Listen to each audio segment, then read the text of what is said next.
Bonjour chers téléspectateurs. La semaine dernière, nous parlions de la toxi-infection alimentaire collective, appelée aussi la TIAC.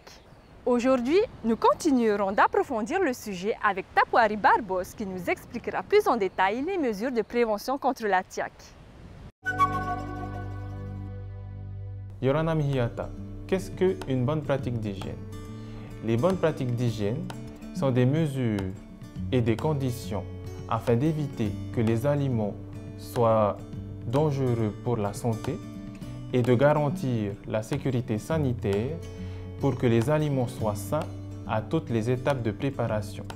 Les bonnes pratiques d'hygiène sont basées sur 5 points importants, dont, premièrement, les matières premières, l'origine des denrées, voir si les dates de limite de consommation ne sont pas dépassées, inspecter l'emballage lors de l'achat de l'aliment, car des microfissures peuvent permettre la contamination par les microbes de l'aliment.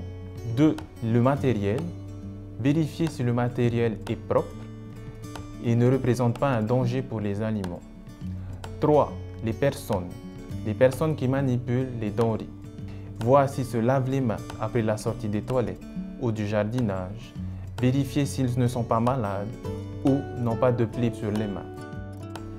4. Les méthodes de préparation. Le temps de cuisson. Les températures de conservation.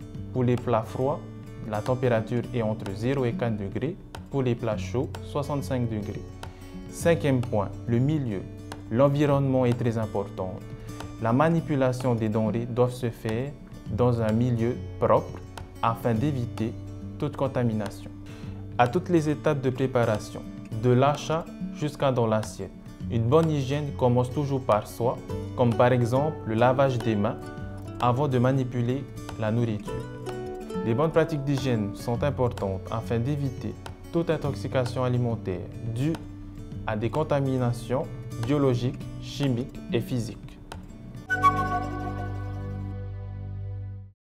Merci Tapwari pour ces informations. En attendant, prenez soin de vous. À bientôt!